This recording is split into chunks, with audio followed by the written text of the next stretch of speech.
All right, so I hope you can hear me and you can see the screen.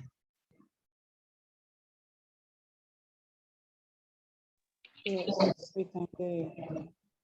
What about the screen? You can see the screen, right? We can see the screen. Oh, please mute yourself, okay?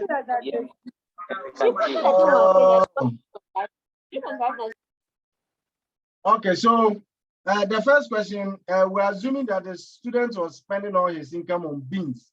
So how many units of beans can he buy? If you are spending all your income on beans, it means you just divide the income by the price of beans.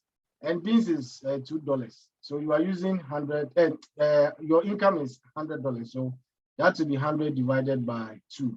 So we'll have 50, right? That should be 50 units of beans. Then let's look at the second question carefully. Okay, let's look at, please, it's supposed to be, check it well. Okay, because they didn't say, check the prices, 2.5 for beans and kenkey respectively. So beans is 2.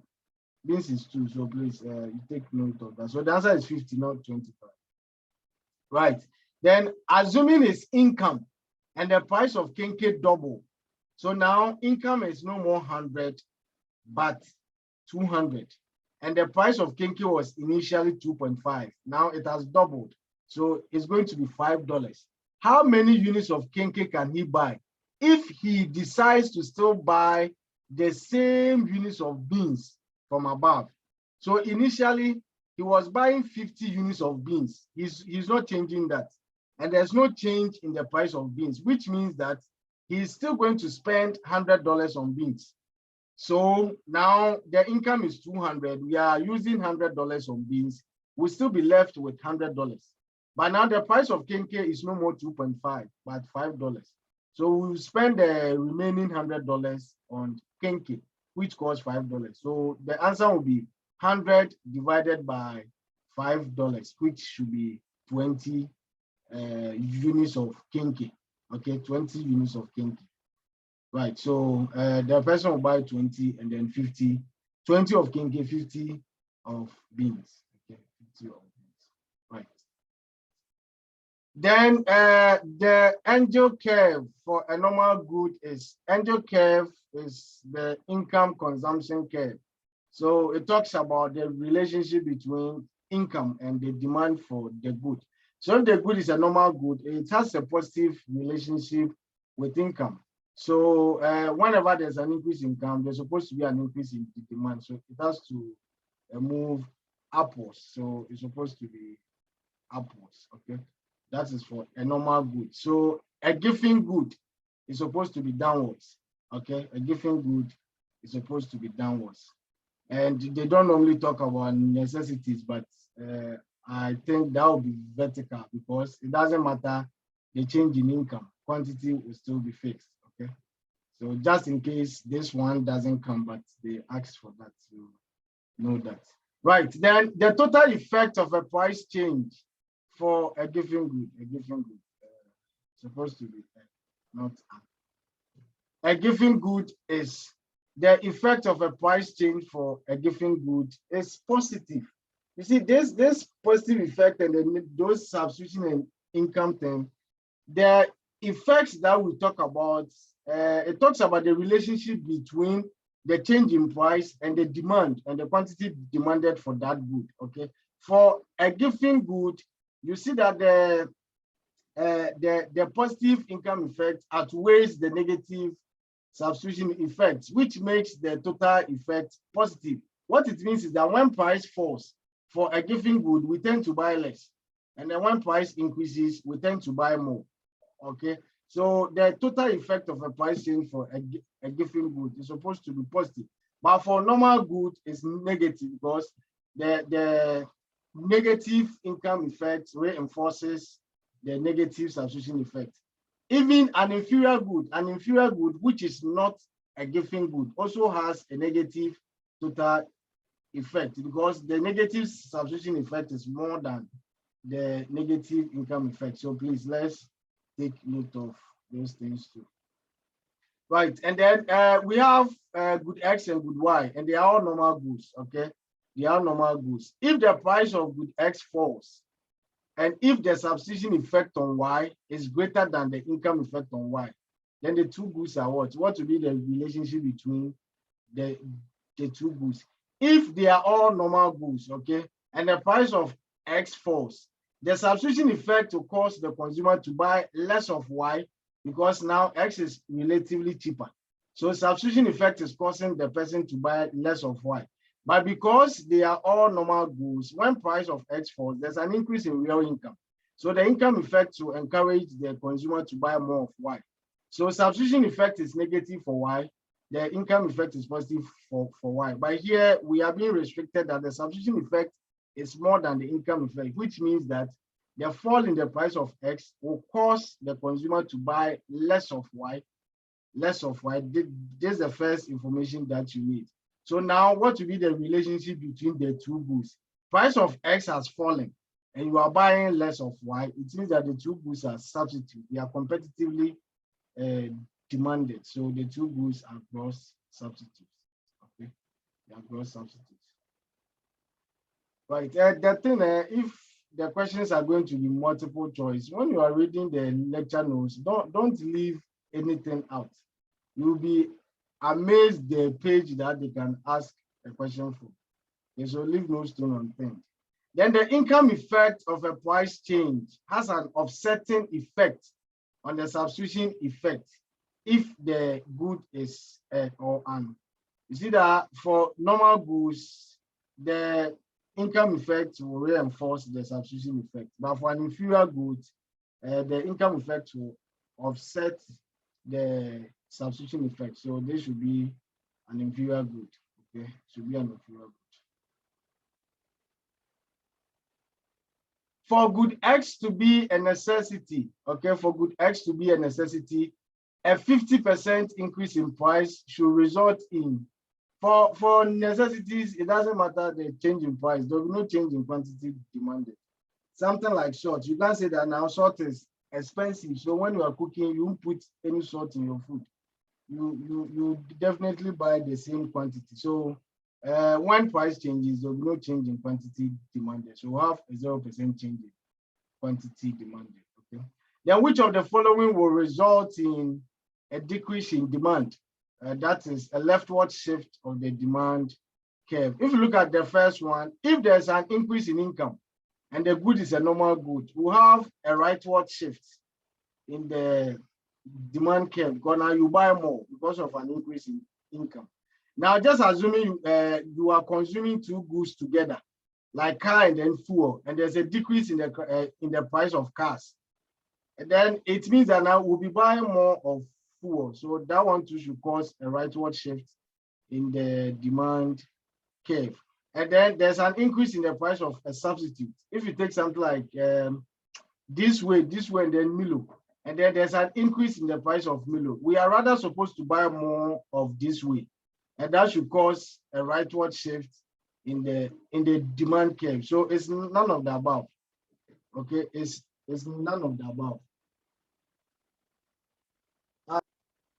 Okay, so supposed to be none of the above. All these things are going to cause a rightward shift in the demand curve. So we take note of that.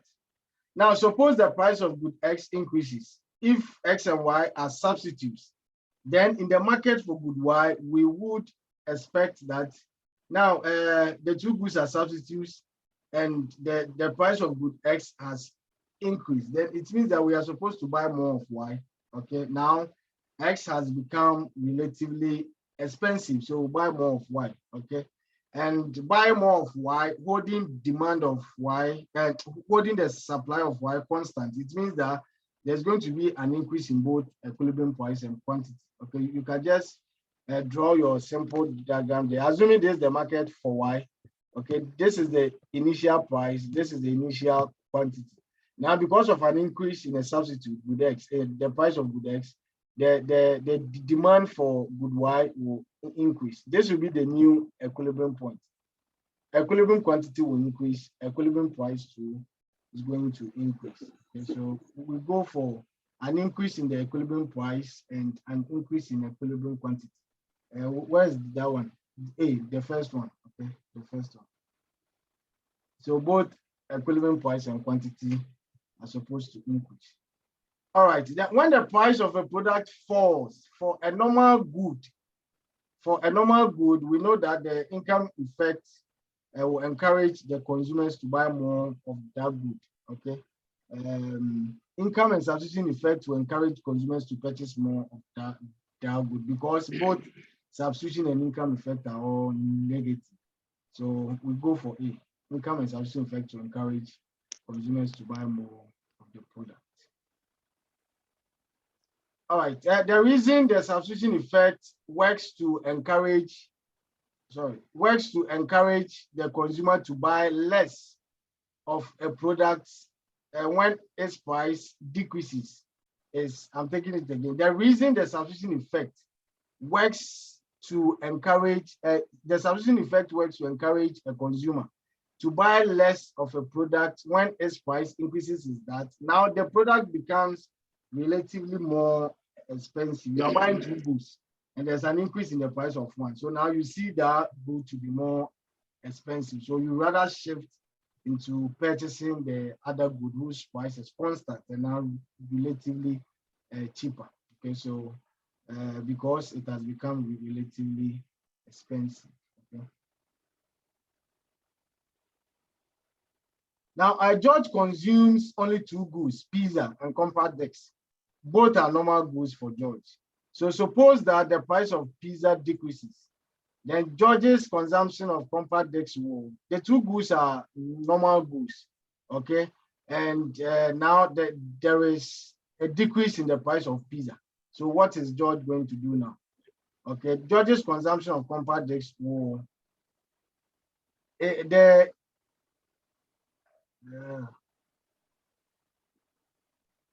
we are supposing that the price of pizza has decreased. So because the price of pizza has decreased, there's going to be an increase in the real income of George. Okay. And because compact disc 2 is a normal good, whenever there's an income, there's an increase in real income, then we tend to buy more of compact discs. So after the fall in the price of pizza, then we are going to buy more of compact discs because of the income effect. But remember, the substitution effect to cause George to buy less of compact discs is the income effect that will cause George to buy more of compact discs because it's a normal good. Okay, so if it was to be an inferior good, then George would have bought less of compact discs. Okay, right. The total utility of a product is calculated by summing the marginal utilities for each successive unit. Okay, just like we did for the initial question, the one with the table. So if you want the total utility, you have to sum up all the successive marginal products, marginal utility. So the use of product that is consumed. Okay, so you keep on adding all the marginal utilities that you obtain from the various quantities that you consume before the current ones. You just sum everything up, add the current one up to the first one, and that should give you your total utility. Okay. Then which best expresses the law of diminishing marginal utility? The more consumption of a product, the smaller is the marginal utility from consuming an additional unit. Okay, so that should be B. As you are consuming more, then the marginal, the law of diminishing marginal utility states that when you consume successive units of the food, the additional satisfaction that you get from consuming that food diminishes. Okay, so the smaller the marginal utility as you consume. Which of these situations is consistent with the law of diminishing marginal utility? Okay, the more pizza Henry eats, the less he enjoys another slice. So as you are eating more, then the level of enjoyment that you get diminishes. So this one is just like the previous question. Okay. Then children who refuse to eat Brussels sprouts at dinner are making a statement that the marginal utility of Brussels sprouts is negative. If you don't want to eat something, it means you feel like you get dissatisfied after eating that good. Okay, so it means that there's a negative marginal utility. So no one wants to get dissatisfied. So we tend not to eat them when we feel like the marginal utility is negative. Okay.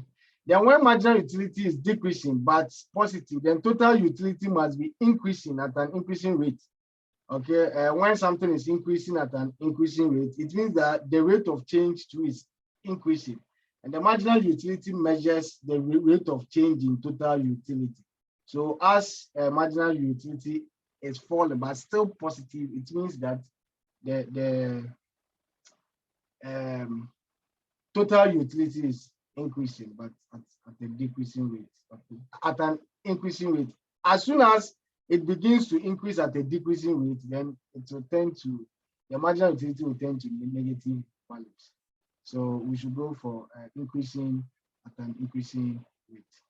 And then a consumer with a fixed income will maximize utility when each good is purchased in amounts such that the marginal utility per dollar spent is the same for all the goods. Yeah. Hello. Yes. So please, this is coming. Please, you said that when the marginal utility is decreasing, the TU is also decreasing but at an increasing rate. No, it's increasing at an increasing rate. As soon as total utility begins to increase at a decreasing rate, the marginal utility will start to be negative. Oh, okay, so that's when total utility. Okay, I wanted to be sure. Thank you. All right. Hello. Yes. Yeah, I think that when marginal utility starts decreasing, total utility increases, but at a decreasing rate. Yeah, exactly. Yes, please. Yeah. Yes. Yeah, Yes. that's true. I think this was those who did this test. I think there was one question that we made a mistake with the answer key. I think it's this one. The total utility increases continuously at a decreasing rate, like continuously. That is why marginal utility never increases. Okay, so it's supposed to be increasing but at a decreasing rate. So that should be the first one, right? That's supposed to be the first one. Right, so I'll check that one. Right, thank you. And then where were we? Did we do this one? A consumer with a fixed. No, that's what we're doing. Okay.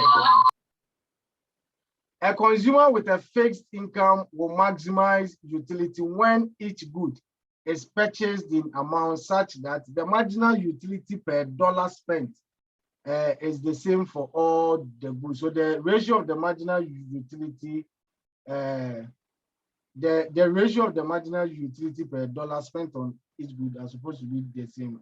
That's the utility maximization condition. MUX over PX should be the same as MUY over PY for all the goods. Okay, so that should be the you said I'm going fast then? Yes. Okay, I will slow down a bit. And please, when you select the answer, please take it so that you can screenshot. Oh, don't worry. I'll give you the link today so you can just have it. Okay. All right. If you know that the marginal utility per dollar spent on product alpha is less than the marginal utility spent per dollar spent on product beta, then consumers who spend all their income on these two products can. So first, the marginal utility per dollar spent on alpha. So the marginal utility of alpha divided by the price of alpha. So MUA over, sorry, MUA divided by P of A is less than MUB beta over the price of beta. So what should the consumers do before they can restore equilibrium? Okay. Now, the ratio for marginal utility over price for beta is more than that of alpha. As the consumer, you cannot do anything about prices. It's the marginal utility that you can change. So what we can do is that marginal utility must for alpha must rise, and the marginal utility of beta must fall, so that we can get the equilibrium back. So how can marginal utility of alpha increase? By consuming less of alpha, okay? And how can marginal utility of beta fall? By consuming less of beta. So if the consumers wants to get equilibrium back, then they need to consume less of alpha and then more of beta. So they can increase their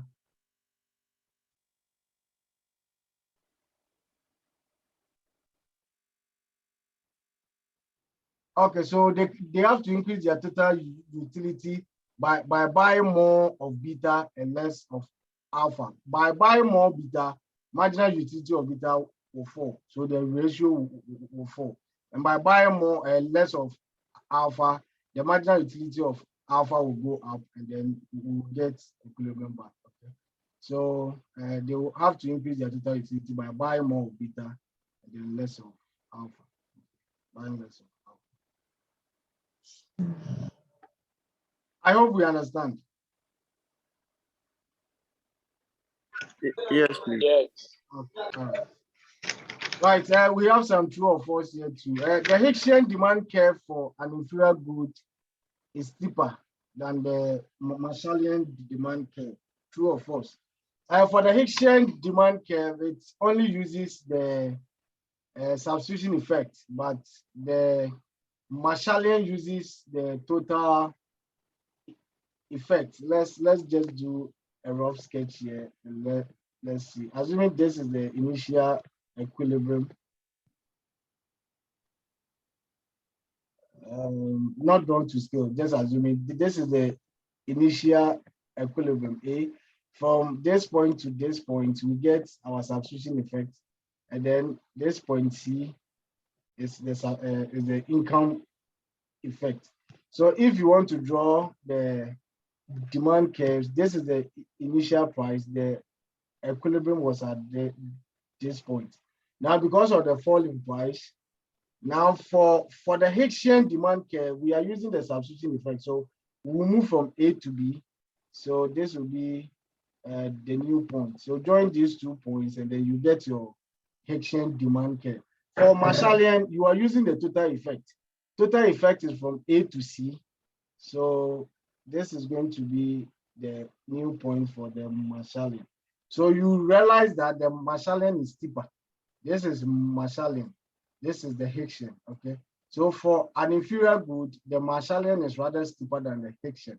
So for a normal good, the Hicksian will be steeper than the Marshallian. So looking at this question, it's saying that the Hicksian demand curve for an inferior good is steeper than the Marshallian. That is not. So it's false. Okay. It's false.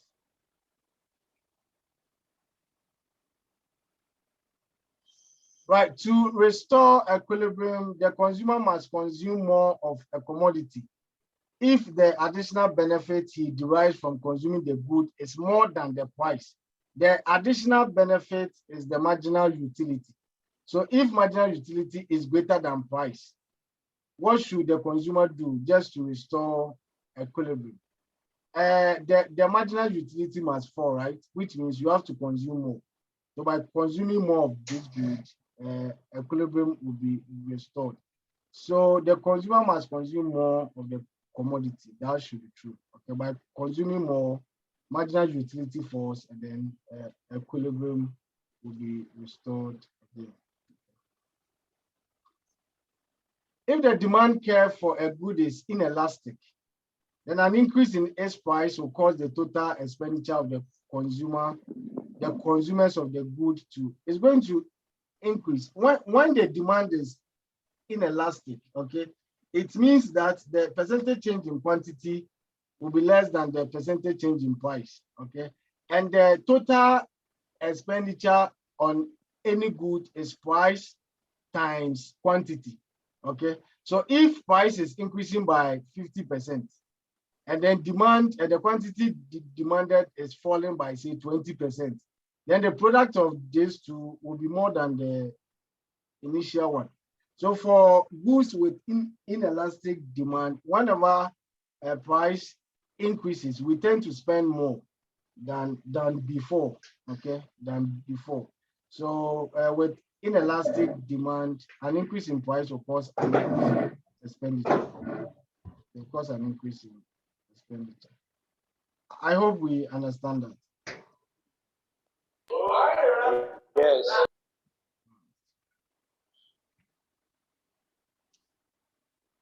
And then price and demand are positively correlated in the case of a given good, okay? So for given goods, as we know, demand and price move in the same direction. When price falls, demand falls. When price increases, quantity demanded to increase.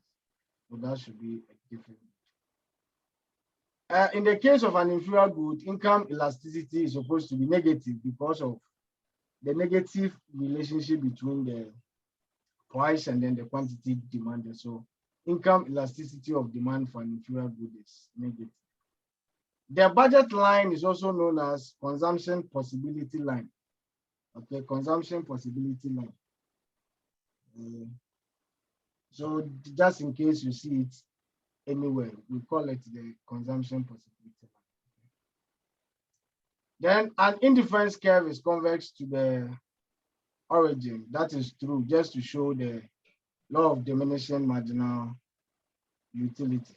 Okay, so they are normally convex to the origin. Then the budget line will rotate outwards if prices decrease in the same proportion. Just assuming you are consuming two goods, and good X, the price of good X maybe has decreased by 50%, and the price of good Y has decreased by 50%. The budget line will not rotate, it will shift. Okay, that will be an inward, an outward shift of the budget line. Okay, so when you get to 400, you'll be doing, you prove that the Marshallian demand function is homogeneous of degree 0 in prices and then income. You understand this thing better. When they are all moving in the same direction, assuming they can even ask this question too. If prices are supposed to decrease by, let's say, 100%, and then income too will decrease by 100%, there will be no change in demand at all. In case you have a question like that, if both prices and income are moving in the same direction and by the same proportion, there will be no change in demand at all. So if price of X and Y should decrease by 100%, then holding income constant, we are supposed to expect an increase in demand. But if we have to decrease our income by the same proportion, there will be no change in demand at all. That is what we mean by the Marshallian demand function being homogeneous of degree 0 in income and then prices. So in case they don't ask this and they ask that, you know what they are doing, but you do the math when you get to level 400, microeconomic theory. So let's wait until then. And then the marginal rate of substitution of an indifference curve for perfect substitute is 0. That is not true. It is -1. Okay, it is -1. That is, there's a 1-to-1 substitutability between the two goods. It's either you go for a can of Pepsi or you go for one of Coke. Okay, so it's exactly 1. Then consumer equilibrium is achieved based on the consideration of price and the utility derived. Yes, if you want equilibrium, we compare marginal utilities and prices. So the consumer's equilibrium depends on the utility and then the relative price level. Okay, so consumer equilibrium is achieved based on consideration. So that is supposed to be true. Assuming the consumer consumes Hello. commodity. Yes. Please, can you repeat what you just said for the recent one? Yes. This one, Yes, please. the consumer equilibrium is based on the ratios of marginal utility to prices being the same, right? So if you look at the condition there, what are the variables that you see there? We are seeing marginal utility, which is a measure of utility, and we are seeing the prices of the goods. So for consumer equilibrium, it is based on the utility derived and then the prices of the goods that are involved. Okay. Okay. Assuming the consumer consumes commodity X and Y, the budget line will rotate outwards when a quantity tax is imposed on commodity X. That is, now we are imposing a specific tax on commodity X. So it will cause an increase in the price of X, and that should cause an inward rotation, not an outward rotation. It's a subsidy that causes an outward rotation. Okay, so for a specific tax, it's supposed to cause an inward rotation of the budget line. So this is false. This is false. And then a lump sum tax has no effect on the slope of the budget line. Lump sum tax, they do not affect prices. And the slope of the budget line too is the ratio of the price of the two goods. Okay. For lump sum tax, we are just deducting money from the consumer's income. So it causes an inward shift of the budget line without changing the slope. Okay, so a lump sum tax has no effect on the slope of the budget line. That is true. Okay, that is true. And then the demand curve corresponds to income consumption curve. Income consumption curve is the angel curve. The demand curve corresponds to the price consumption curve because it talks about the relationship between price and then the quantity demanded, and that is what the demand curve does. Okay? So the demand curve corresponds to price consumption curve. And then can a good be both inferior and normal? Yes, it can be both inferior and normal, depending on the person's income level and his taste and preference. If you check the notes, you will see an example there where the income consumption curve will initially move upwards and later bend backwards. Okay, that example initially, I think the person was called Gil. He was poor, so he saw hamburger to be a normal good, and that was causing the income consumption curve to be upwards. But when he became rich, he saw it to be a junk food, so now it's an inferior good to him. And that caused the angel curve to bend backwards. So yes, it can be both inferior and normal at the same time. Okay. Then there's Slatsky's theorem. This one you do it in microeconomic theorem, but in this course, it just stated that the substitution effect for a price change is always negative. Okay, it doesn't matter the kind of good. And whenever price changes, the substitution effect. So yes, it is negative. And then the total effect of a price change for a given good is negative. We've already seen this, and that is true. That is false because a given good, the total effect is positive. It's positive. So we just reframed the question. The slope of the Marshallian demand curve becomes flatter as its slope increases. No, whenever you have a curve, when the slope is increasing, it makes the curve steeper. You need to know this even for macro when you are doing the ISLM. The higher the value of the slope, the steeper the curve. Okay, the steeper the curve. So as the slope is increasing, the demand curve is rather supposed to be steeper. So it is false. Then the individual's utility diminishes as we move down a convex indifference curve. The individual's utility diminishes. Is that true or false? The individual's utility diminishes as we move down a convex indifference curve.